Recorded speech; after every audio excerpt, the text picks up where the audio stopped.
आदरणीय मित्रहरू, हाम्रो चाहिँ यस्तो अवस्थामा एकजना दिदी बस्नु भएको रहेछ यहाँ बच्चा लिएर। यो बाबु चाहिँ छोरा हो रे। कति वर्षको हो भन्नुभयो दिदी? साँच्ची बिर्सिगयो। 11 वर्षको बच्चा लिएर बस्नु भएको रहेछ। अनि भन्नुहुन्छ पैसा भएको भए मेरो बच्चा हिँड्थ्यो होला भन्नुहुन्छ। पीडादायक छ। यस्तै छ। उहाँ चाहिँ यहाँ पशुपतिको माथिको गेटमा, यहाँ स्क्रिनमा म नम्बर हालिदिन्छु। पशुपतिको गेटमा माथि बस्नु भएको रहेछ। सहयोगीहरूले पत्रकारहरूले भेट्नुभयो भने केही हुन्थ्यो कि भनेर भन्नुहुन्छ। यस्तै छ, चल्दैछ, संसार चल्दैछ। सक्नुभयो भने यहाँ आएर यसो सहयोग गर्नुहोस् होला बच्चाको लागि, बच्चाको औषधिको लागि। इन्डिया कि कहाँ पुर्याउनु भयो अरे दिदी एकचोटि? ए डाक्टरले इन्डिया लगाउनु सन्चो हुन्छ भन्नुभएको हो? ए हजुरलाई त्यस्तो लाग्छ है? ए पहिला जन्मजात यस्तो होइन भन्नुभयो होइन? ए कति टाइम पछि यस्तो भएको दिदी? 4 महिनापछि एक्कासी? अनि उपचार चाहिँ उतिखेरदेखि गराउनु भएको?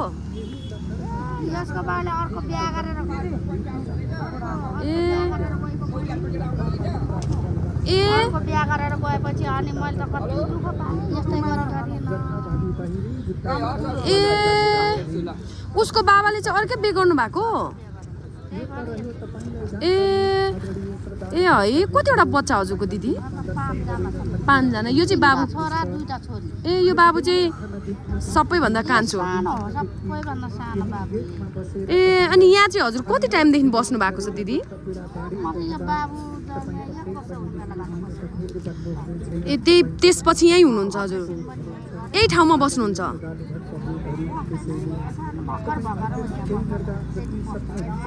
ए हजुरको घर चाहिँ कहाँ भन्नुभयो दिदी? ए दाङबाट चाहिँ बाबु जन्मिँदा यहीँ हुनुहुन्थ्यो कि दाङमै जन्मेको बच्चा? ए ल है। ए हजुर हजुर यस्तै छ मान्छेको है। हजुरहरू अब उपचार गर्दा ठिक हुन्छ कि भन्नुहुन्छ। अब एकजनाले मात्रै गर्न सकिँदैन होइन। पत्रकारहरू आइदिए कस्तो हुन्थ्यो होला भन्नुहुन्छ दिदीले। अनि म चाहिँ उहाँको अनुमति मागेर चाहिँ मैले भिडियो बनाइदिएँ होइन।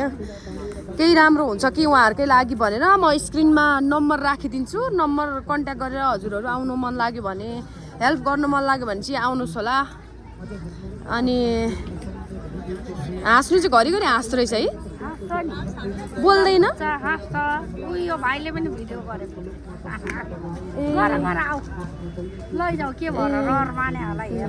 बोल्दैन? बोल्नु चाहिँ बोल्छ अलिअलि। बोलाउनु त बाबु भन्नु त। तिम्रो भिडियो लाने यहाँ गोजीमा पैसा हालिदियो भने रमाउँछ। ए पैसा हालिदिन्छ है बाबु। ए त्यसै चाहिँ खुसी हुन्छ? खुसी हुन्छ। अनि खानाहरू चाहिँ हामी जस्तै नर्मल खान्छ? खान्न पैसा गोजीमा पैसा हालिदिएको अनि मेरो नानीलाई पैसा हालिदिएको पैसा कि यहाँ गोजीमा पैसा मस्त हाल्दैछ क्या। आफ्नो सन्तान के गर्नु? यसलाई पैसा गोजीमा हालिदिएर के गर्नुपर्छ यसलाई खुसी पर्छ।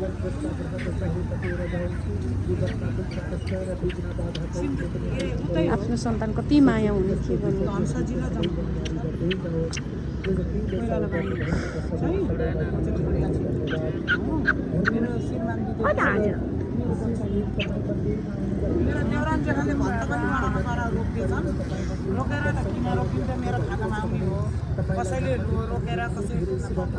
दिदी हजुरलाई आयो मान्छे आउनु भयो भने चाहिँ यहीँ भेट्न सकिन्छ? कति बजेदेखि कति बजीसम्म? कहिले त बिहान आउँछु, कहिले त अनि 10 बजे 11 बजे आउँछु म त। ए आउनु चाहिँ कहिले कहिले आउँदिनँ ए कहिलेको चाहिँ आउनुहुन्न कहिले आउँदिनँ ए कहाँ बस्नुहुन्छ अरे दिदी कहाँ बस्नुहुन्छ दिदी यता ए चाबेलमा बस्नुहुन्छ है हस् मैले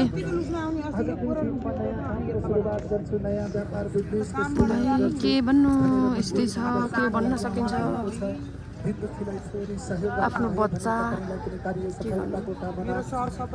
ल दिदी हजुरको भिडियो मैले बनाएर लगेको छु होइन कोही आउनुभयो भने नम्बर पनि म यहीँ राखिदिन्छु कोही आउनुभयो भने अनि आउनुहुन्छ भेट्नुहोस् होला है हस् दिदी गएको है हस् अब नानी हो बहिनी हजुर ए